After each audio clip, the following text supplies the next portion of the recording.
It took about 5 minutes to change the course of the Second World War in the Pacific.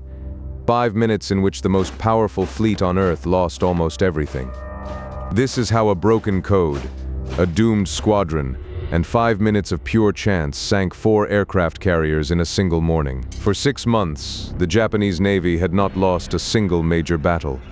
It had crippled the American fleet at Pearl Harbor and swept across the Pacific.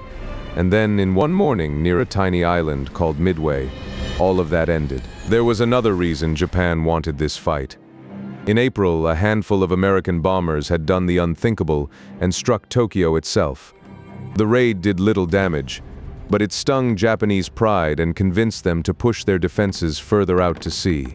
To understand how it all turned, go back 6 months, to the attack that started the war in the Pacific. On December 7, 1941, Japanese planes struck Pearl Harbor and sank much of America's battleship fleet at its moorings. But the attack missed the thing that would matter most. The American aircraft carriers happened to be out at sea that day, and they survived. To the Japanese, those carriers were now the one loose end that had to be cut. The plan came from Japan's most famous Admiral Isoroku Yamamoto. He would attack Midway, a small American base at the far end of the Hawaiian chain, and force the American carriers to rush out and defend it. When they did, his 4 great carriers would be waiting to ambush them.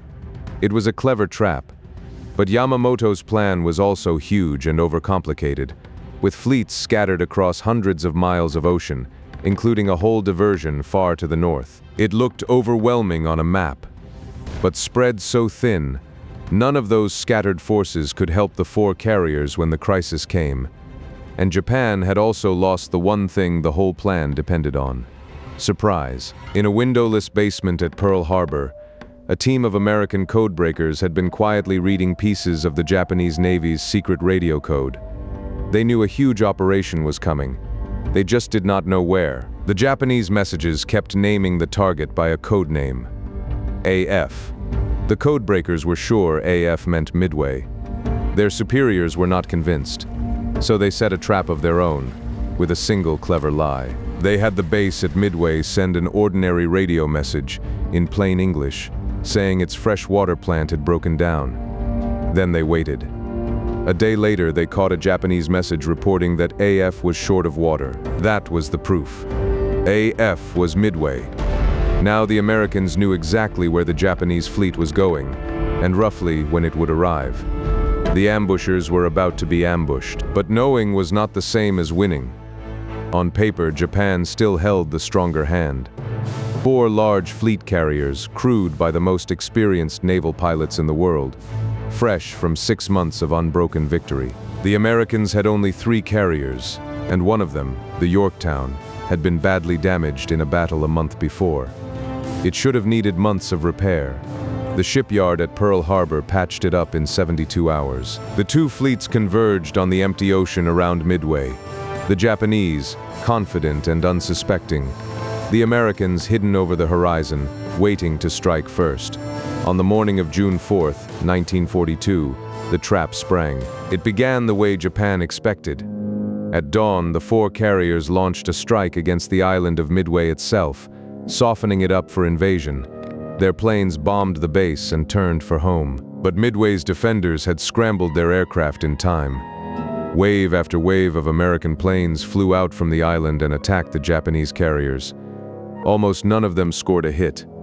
Many were shot to pieces. And now the Japanese commander, Admiral Nagumo, faced a decision that would decide everything. His planes were returning from Midway and needed to rearm.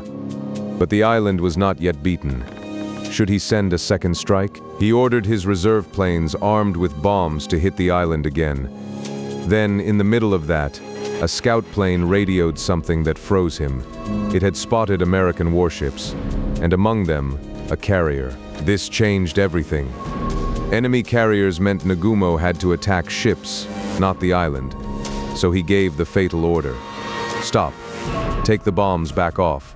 Ram the planes with torpedoes for the ships instead. Below decks, exhausted crews scrambled to swap the weapons over. Bombs and torpedoes were left lying out in the open, instead of stowed safely away. Fuel lines snaked across the hangar floor. The carriers had become floating bombs. And it was exactly then, at the worst possible moment for the Japanese, that the American carrier planes finally found the fleet. First to arrive were the torpedo bombers, flying low and slow just above the waves. They were painfully slow, and they had no fighter escort to protect them. The Japanese fighters, the feared Zeros, fell on them like hawks. What followed was not a battle. It was a massacre. One squadron, Torpedo Squadron 8, flew straight into the enemy without hesitating. Every single one of its 15 planes was shot down. Of the 30 men who flew that morning, only one survived, floating in the sea as the battle raged around him. Wave after wave of torpedo bombers came in, and wave after wave was cut down. Not one torpedo hit a Japanese ship. From the Japanese decks, it looked like another easy, one-sided victory. But those doomed torpedo runs did something no one had planned. To chase the low-flying bombers, every Japanese fighter had dived down to the water. The sky high above the carriers was suddenly left wide open and empty, because far overhead, unseen, another group of American planes had been searching the ocean. Dive bombers. They had almost run out of fuel looking for the enemy. Their commander made one last gamble on which way to turn. The gamble paid off. He spotted the white wake of a lone Japanese destroyer racing to rejoin its fleet, followed it like an arrow, and there below him lay the carriers. The 5 minutes the entire war had been building toward were about to begin. At 20 past 10 in the morning, the dive bombers roll over and fall out of the sky. Nearly vertical, engines screaming, they plunge straight down toward the crowded flight decks. On the carriers, someone looks up and screams a warning. It is far too late. The bombs come down among the fueled planes, the loose torpedoes, and the open ammunition, and the Japanese fleet begins to die. The carrier Kaga is hit again and again. The bombs punch down into the hangars, where the fuel and weapons are waiting, and set off explosions that tear the ship apart from the inside. Seconds later, the flagship, the Akagi, takes a single bomb in exactly the wrong place, right among its armed and fueled aircraft. One hit is enough. It dooms the pride of the Japanese fleet. And the third carrier, the Soryu, is torn open in the same handful of minutes. 3 of Japan's 4 great carriers, the heart of the fleet that ruled the Pacific, are now blazing wrecks. It has taken about 5 minutes. In the space of a coffee break, the battle had turned completely upside down. But one Japanese carrier had been far enough away to escape the dive bombers, the Hiryu, and she struck back at once. The Hiryu launched everything she had against the American carriers. Her planes found the Yorktown, the ship that had been patched up in 3 days, and hit her hard, again and again, until she was dead in the water. But the Hiryu had given away her own position. That afternoon, American dive bombers came for her in turn. They found the last Japanese carrier and left her burning like the other 3. All 4 were gone. The Yorktown fought to survive for 2 more days. Her crew nearly saved her, but a hidden Japanese submarine slipped through and put torpedoes into her side and into a destroyer tied alongside. Both went down. That night, hundreds of miles away, Admiral Yamamoto finally accepted what had happened. He called off the invasion of Midway and turned his shattered fleet around for home. When it was over, the scale of the reversal was staggering. Japan had lost all 4 of its great carriers, a heavy cruiser, and nearly 250 aircraft. The Americans had lost the Yorktown, 1 destroyer, and far fewer planes. But the deepest wound to Japan was not the ships. It was the men. Hundreds of superbly trained pilots and mechanics went down with those carriers, and they were almost impossible to replace. Japan could build new carriers, but the years it took to train pilots that good could not be bought back in the middle of a war. For 6 months, Japan had attacked wherever it pleased and won. After Midway, that was finished. From this point on, it was the United States that advanced island by island, all the way to Japan itself. Historians have argued for 80 years about how much was skill and how much was luck. The honest answer is both. The codebreakers made the ambush possible.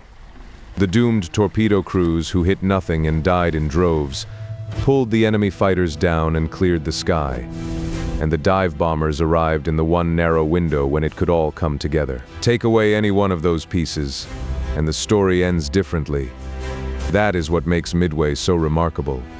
It was won by intelligence, by sacrifice, and by a few minutes of timing that came together only once. A battle decided in 5 minutes, 3,000 miles from anywhere, changed the fate of the entire war. If stories like this are worth your time, subscribe and sail with us for the next one.